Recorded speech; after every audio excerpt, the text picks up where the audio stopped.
এই ভিডিওটা পোস্ট করার একটাই উদ্দেশ্য, কারণ কিছু মানুষের এত বক্তব্য যে সুন্দরীর যে পটিটা বিছানায় করেছিল সেটা নাকি আর্টিফিশিয়াল, সেটা নাকি তৈরি করা। মানে ভাবা যায় আমাদের কাছে এতটাই ট্যালেন্ট আছে বা সময় আছে, আমি বসে বসে সুন্দরীর পটি বানাবো।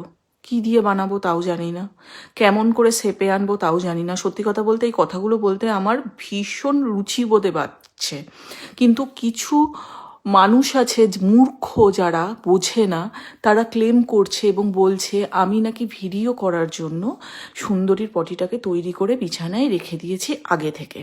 তা মানে কি এটা বোঝাচ্ছে যে সুন্দরী বিছানায় উঠবে এটা আমি আগে থেকে জানতাম, নাকি সুন্দরীকে আমি কোলে করে বিছানায় তুলেছি?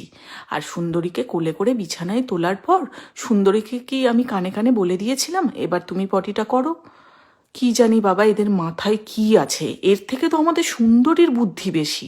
মানে আমি কিছু কিছু মানুষ আছে তাদের মাথায় কোনো বুদ্ধি শুদ্ধি বলে কোনো জিনিস নেই।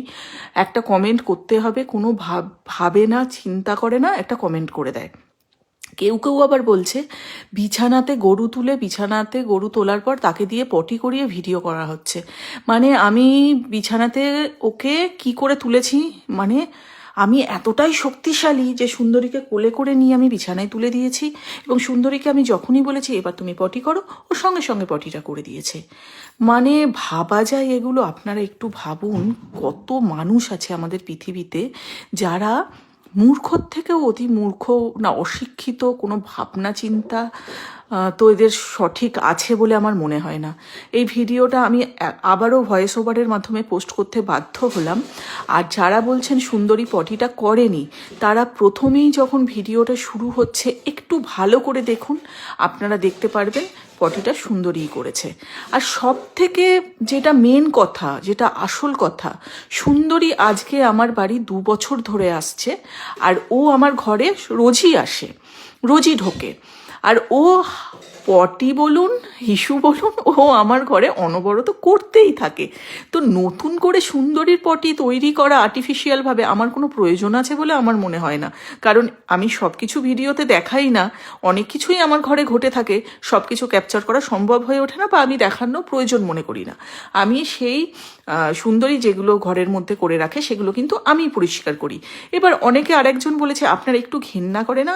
ইস, আরে ভাই আমরা হিন্দু, আমাদের দেবতা মনে করি আমরা গোমাতাকে, তার গরুর চোনা এবং যে গোবর বলুন সেটা কিন্তু অনেক সময় আমরা পুজোতেও ব্যবহার করি। তো সেখানে ঘেন্না লাগার মতো কিছু আছে বলে আমার মনে হয় না। আর ঘেন্না লাগলেও আমার সন্তানরা যখন ছোট ছিল আমি কিন্তু আমার সন্তানদের সমস্ত কিছু পরিষ্কার করতাম, বাইরের লোক এসে করে দিত না। তো সুন্দরী আমার সন্তানের মতো, ও যদি কোনো ভুলবশত ঘরে কিছু করেই ফেলে সেটা পরিষ্কার করতে আমার কোনো দ্বিধাবোধ নেই বা আমার ঘেন্না করে না। আপনাদের যদি অপর প্রান্ত থেকে দেখে এটাকে ঘেন্না লাগে তাহলে দেখবেন না। আর কেউ যদি অতিরিক্ত কিছু মানে বলে ফেলেন যে এই বাবা এটা করে নাকি এগুলো কেন করাচ্ছেন, আপনারা এসে পরিষ্কার করে দিয়ে যান, আমার কোনো আপত্তি থাকবে না। তো যাই হোক, এই ভিডিওটা নিয়ে অনেক শোরগোল হয়েছে। মানে কেন হয়েছে আমি জানি না। আমি এটুকু বুঝলাম কিছু মানুষ আছে যারা আপনি যতই পরিষ্কার ভিডিও করুন, যতই ভালো ভিডিও করুন না কেন, খুঁটে খুঁটে ওরা দেখবে কি দিয়ে আপনার খুঁতটা ধরা যায় এবং কিভাবে সেটা নেগেটিভ কমেন্ট হিসাবে প্রকাশ করা যায়। তো অনেক কিছু শিক্ষা পেলাম এই ভিডিও দুদিনে এই ভিডিওগুলো আপলোড করার পর। যাই হোক, তো তাতে আমার কিছু আসে যায় না, আমি জানি আমি কতটা ঠিক।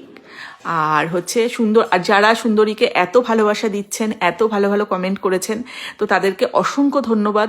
আমি চাইবো এরকমভাবে সুন্দরী আর আমাদের পাশে থাকবেন আর সুন্দরীকে ভালোবাসা দিতে থাকবেন। আর যে বিছানায় ওঠার জিনিসটা হয়েছে সেটা কিন্তু আমি মনে করি একটা শক্তি অবশ্যই কাজ করেছে। ভগবানের অশেষ কৃপা না থাকলে এটা কিন্তু সম্ভব হয় না।